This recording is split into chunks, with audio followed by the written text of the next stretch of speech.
देशभरात गाजत असलेल्या नीट पेपर फुटी प्रकरणाच्या निषेधार्थ आता रोह्यातूनही आवाज बुलंद झाला आहे.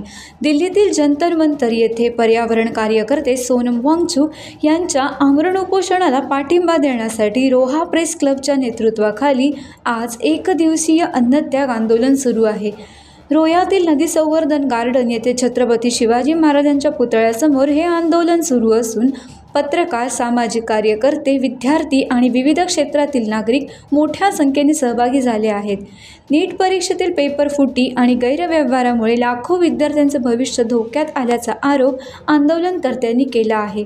परीक्षा रद्द झाल्यानंतर अनेक विद्यार्थ्यांवर मानसिक ताण निर्माण झाला असून काही विद्यार्थ्यांनी नैराश्यातूनच आत्महत्येसारखे टोकाचे पाऊल उचलल्याच्या घटनांबाबतही आंदोलनकर्त्यांनी तीव्र संताप व्यक्त केला.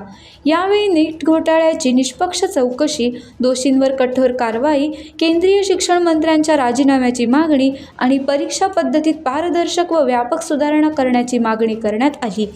रोहा प्रेस क्लबचे अध्यक्ष श्याम लोखंडे यांनी अधिकाधिक नागरिकांनी या लढ्यात सहभागी होऊन विद्यार्थ्यांच्या न्यायासाठी एकजूट दाखवावी असे आवाहन केले होते. याला रोह्यात सामाजिक संस्था तसेच विविध क्षेत्रातील थोरामोठ्यांनी उत्स्फूर्त प्रतिसाद दिला. सोनम वांगचुक यांना या सरकारने, या भांडवलदारी सरकारने दडपशाही करून त्यांना उचलून नेलेले आहे. कुठे नेलेत, काय नेलेत, अजिबात कोणाला त्याचा मागसूस नाही. ही दडपशाही आहे सरकारची.